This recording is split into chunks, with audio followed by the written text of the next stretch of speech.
تاکہ اس انگلی کو اپنے گھر میں کہیں بھی دبا سکے۔ چند لمحے تو وہ دہشت کے مارے بول ہی نہ سکی۔ ماسی، یہ تم کیسی باتیں کر رہی ہو؟ بھلا میں ایسے کیسا کر سکتی ہوں؟ مجھے تو دن کے وقت بھی قبرستان میں جا کر ڈر لگتا ہے۔ بھلا رات کو میں کیسے جا پاؤں گی؟ اور وہ بھی اتنا خطرناک کام، یعنی قبر کھودنے۔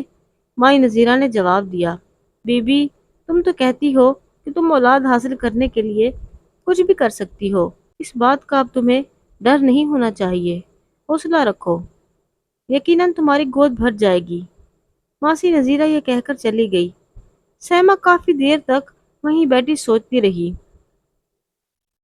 آخر اس نے فیصلہ کر ہی لیا کہ وہ آج قبرستان ضرور جائے گی۔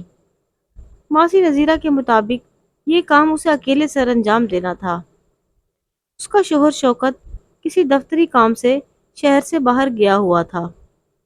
قبرستان گھر سے بس 5 منٹ کی دوری پر تھا۔ وہ وہاں پیدل بھی جا سکتی تھی۔ رات کے وقت اس نے قبر کھودنے والے چند اوزار اپنے ساتھ لیے اور قبرستان کی طرف چل پڑی۔ قبرستان میں ہر طرف خوف اور دہشت کا رات تھا۔ وہ ڈرتی ڈرتی اندر داخل ہوئی۔ ماحول اتنا خوفناک تھا کہ اندر داخل ہوتے ہی اس کی چیخ نکل گئی۔ اس نے بڑی مشکل سے خود کو قابو کیا اور آگے بڑھتی گئی۔ اچانک ہی اسے ایک چھوٹے بچے کی قبر نظر آئی۔ اس نے ٹارچ کی روشنی قبر پر ڈالی تو اسے لگا کہ قبر تازہ ہے، کیونکہ اس پر موجود مٹی تازہ تھی۔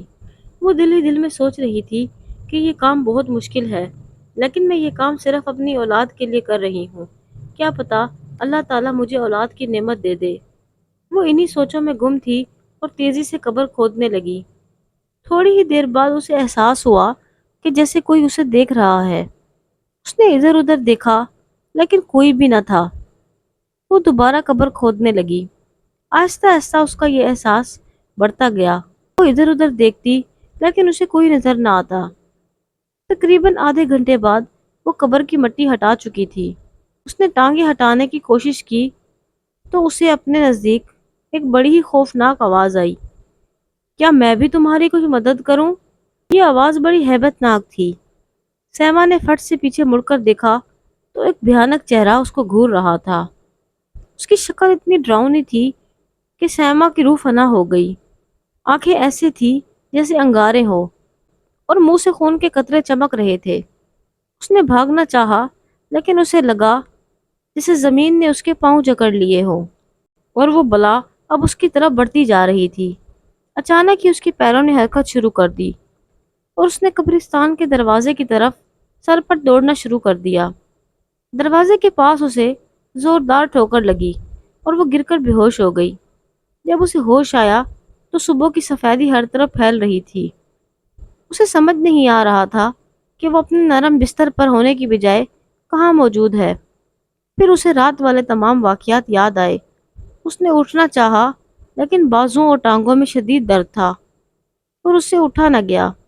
وہ بڑی مشکل سے سہارا لیتی ہوئی قبرستان سے باہر آئی اور کمر پر ہاتھ رکھ کر گھر کی طرف چل دی۔ تکلیف اتنی زیادہ تھی کہ اس کے لیے چلنا مشکل ہو گیا تھا۔ گھر پہنچ کر وہ ملازمہ کی مدد سے کمرے میں آ گئی اور اس کی ملازمہ نے ڈاکٹر کو فون کیا تاکہ اس کا معائنہ کر کے اس کے فریکچر کا پتہ لگا سکے۔ ڈاکٹر نے بتایا کہ اس کا بازو فریکچر ہو چکا تھا اور پاؤں اور گھٹنوں پر بھی بہت سی خراشیں آئی تھی۔ پورا مہینہ وہ بستر پر رہی اور شدید بخار سے نپٹتی رہی۔ ایک دن صبح اخبار پڑھتے ہوئے جو خبر اس کی نظروں کے سامنے سے گزری، اس نے اس کی آنکھیں کھول دی۔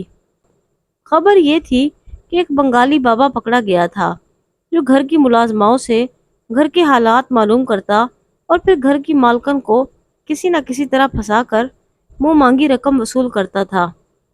سیما کو اب حقیقت کا پتہ چل گیا تھا، کیونکہ ماسی نذیرہ بھی اس دن سے ہی غائب تھی۔ اس نے اپنی جان بچ جانے پر خدا کا شکر ادا کیا۔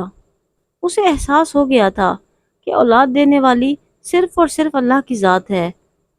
اس سب کے باوجود اسے جب وہ رات یاد آتی، وہ خوفناک چہرہ اس کی آنکھوں کے سامنے آتا تو اس کے رونگٹے کھڑے ہو جاتے۔